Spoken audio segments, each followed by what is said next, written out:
let's get into this game here, the Texans and the Jets. And let's get to the keys to the game, six-pack style. We get things started. Jordan, can you can me here, please? Yep. Thank you very much. Can number one. Pound Joe Mixon again. Pound him, and pound him some more. Joe Mixon won the Angry Scepter Award this past week for his touchdown against the who'd they play? The Colts. The angry. What's so funny? It's the angry. Yeah, no, go ahead. The Angry Run Scepter. Yeah, the Angry Run Scepter. Yeah, sorry, the Angry Run Scepter Award. Here was Kyle Brandt going insane about Joe Mixon's touchdown. This is going to Houston, Texas. This is going to Joe Mixon, who did the full Texas tornado at the goal line. And his star wide receiver, who used to play in Buffalo, celebrated it before it even happened. Guys, it's been a minute. The Houston Texans win the scepter. Western New York's going to be furious. You will have your day. Joe Mixon, Angry Runs winner. We will see you next week. Happy Halloween. Boom. Yeah, Let's go. We need a lot of that tonight, I think. No Stephon Diggs. That clip was sad because you could hear Kyle Brandt say, teammate celebrating already before Mixon's even in the end zone. I'm like, oh, that's Stephon Diggs. That's so sad. But no Diggs, no Nico tonight. This will be on offense. This will be a Joe Mixon night, I think. This will be all this, and really, I wouldn't expect a high scoring affair at all. Not just because it's Thursday night football or anything, but you've got two teams that have really good cornerbacks. So between the Jets and the Texans, there's four really quality starting cornerbacks. And Sauce Gardner is not the same guy that he used to be, but hasn't been playing the same way as when he was really, really humming. But they're still good.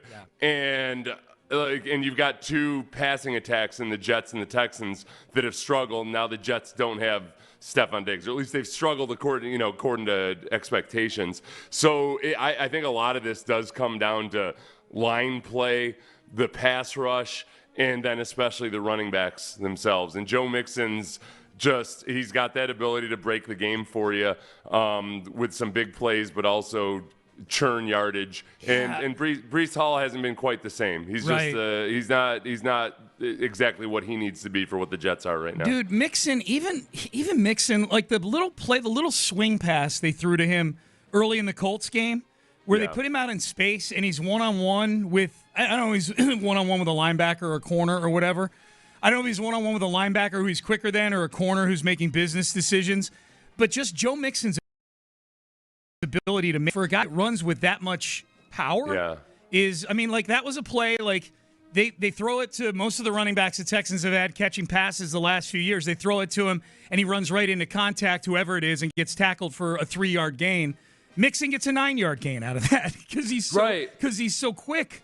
And both CJ and Caserio had mentioned that as one of the keys to really getting a more efficient and better offense. Well, teams are doing all these things to limit their passing attack. Is you gotta trust that Joe Mixon can make plays like that. Yeah. So all right, all your the checking down to the running back is not the same as we're only going to get 2 or 3 yards. No, you got a chance for potentially explosive plays by checking down to your running back. Yeah. You include Gumboale in that on third downs when he's in there. Yep. So I think CJ's been doing a better job of just kind of making that less of an ordeal where he's just automatically now checking down at times or hitting the hot, and that's just key in a game like this tonight. All right, number two, you touched on it. I think this is defensively, this is a Will Anderson, Danielle Hunter game.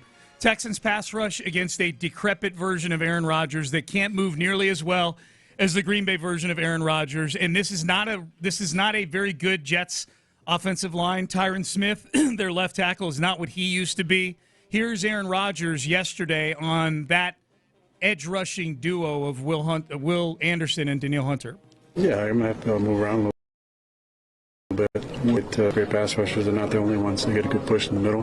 They can bring 5-man pressure, 6-man pressure, all-out pressure. So I got to be able to move a little bit. And I'm not the runner I once was. I led our team in rushing a handful of games over the years. I don't want to do that, but I got to be able to move around. I mean, obviously, week 3 I moved around pretty damn well, and I had some success. So I need to be able to get out the spot.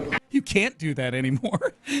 I don't want to be the guy to lead our team in rushing. Well, that's good, because you won't be. It's funny because he mentioned week 3.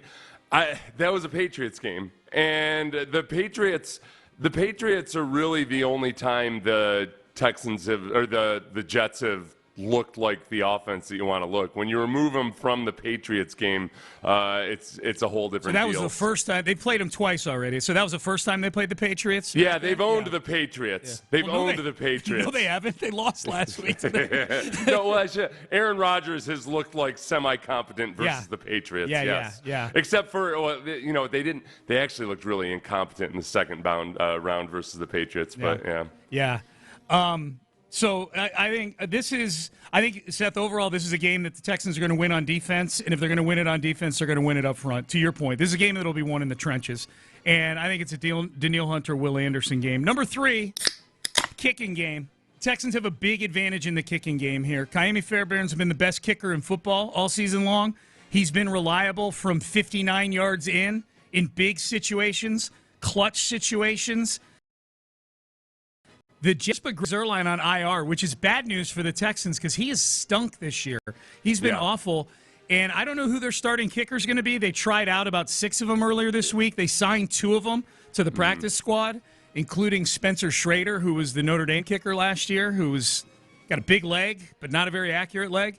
So I know a little something about him, but the Texans, if this game comes down to kicking game, the Texans should have an advantage here. Yeah, that's we talked about if you swap Ka'imi Fairbairn and Zerline, the kicker for the Jets, who knows? These two might both be 500 teams right now. Agreed. So they've been tight margins with the Texans, and the Jets have had some tight margin games too. I think the biggest thing is that you look at everything that's wrong with the Jets right now. It's not a lack of talent that's keeping them back. It's a lack of really clicking offensively. It's the Jets' defense, which I'd say in 2 of the last 3 games just hasn't been playing as well as when Robert Saleh was the offensive coordinator. But they did look better last week. The Jets' defense looked better last week. I don't think it's going to be hard for the Texans to respect this opponent despite what the record is, because you can point at all sorts of film of players who are playing well, guys who have played great in the past, and a lot of it boils down to Aaron Rodgers not being the same guy he used to be, but there's nothing to preclude it from all of a sudden clicking in the middle of the season. You can show them film. You can show guys, a lot of them, playing really well against you in week 14 last year. It's been less than a year. So that's number 3. Number 4, the coaching, I'll put air quotes around chess match. I don't know what this Jets staff would look like if you stuck him in front of a chessboard. They'd be like, is this where you king me? Is this where you put 2 checker chips on top? The Texans have, I think, a big advantage in the coaching game here between these 2 teams. D'Amico Ryan's excellent head coach. Bobby Slowick, beleaguered offensive coordinator. I get it, but I still, my trust factor with Bobby Slowick is not negative. It's probably even right now. And as you pointed out, Seth, no Robert Saleh. So the defense, the Jets essentially, while firing their head coach, also threw the baby out with the bathwater. They fired their defensive coordinator as well because he's the same guy. So this is not as good a defense. Ulbrich is still very much feeling his way as a head coach. And their offensive coordinator situation has been in flux as well. They fired Nathaniel Hackett a couple weeks ago. Todd Downing's their OC now.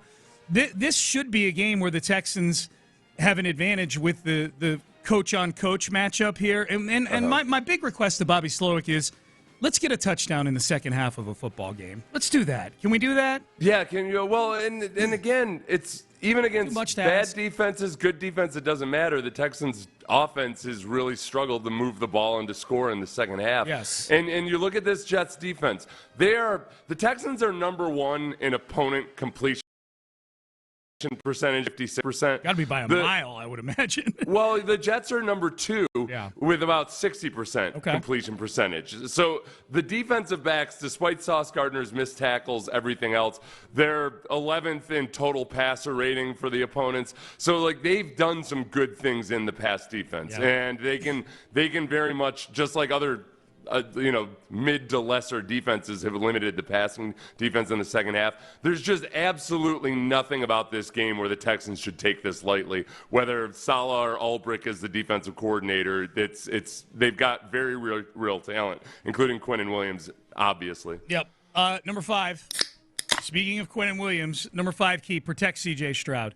That'll be a key until they prove they can actually do it capably, because they've done it at a completely poverty level the last 2 games. They, as bad as the Green Bay game felt and as bad as they were protecting, that one probably felt worse because they actually lost the football game. They were, by some outlets, they were significantly worse protecting C.J. Stroud from pressure in the Colts game than they were in that ratchet Packers game that they played 2 weeks ago. So they've got to figure this out. They're starting Kenyon Green. That's a concern. It's got to be a concern. There's nobody that can feel good about Kenyon Green right now starting for the Texans. I think what you hope for is one of 2 things.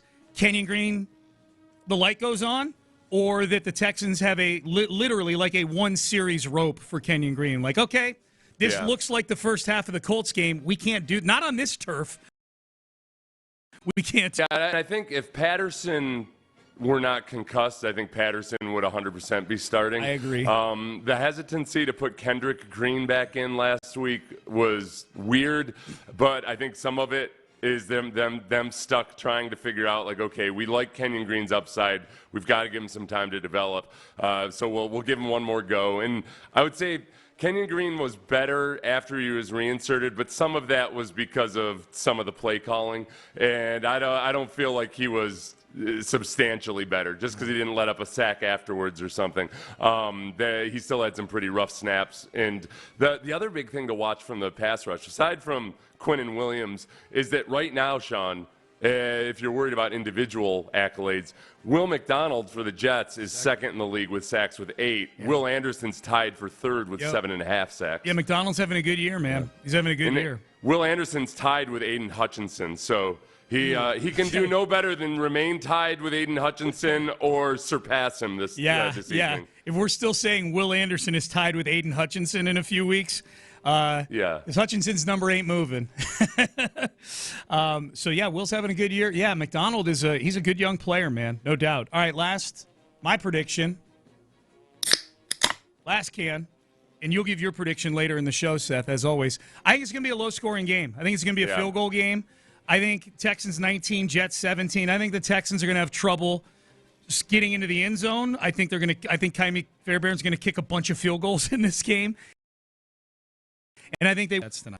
I think I'm definitely taking the under, and part of it too is Garrett Wilson's had 100 yards receiving in 3 of the last 4 games. It's been kind of under the radar, but at least part of it is that Davante Adams is not producing, but he is getting a lot of attention, and they're playing cloud coverage and keeping him from being able to do too much. So Aaron Rodgers has been able to find Garrett Wilson, and just don't be that version of the Texans that all of a sudden loses guys in coverage and gives an opportunity for Davante Adams to break loose or free, or Garrett Wilson. So the Jets certainly have that potential. They just haven't been able to figure it out yet. That'll be a fun matchup. The Texans corners against this Jets receiving core for sure.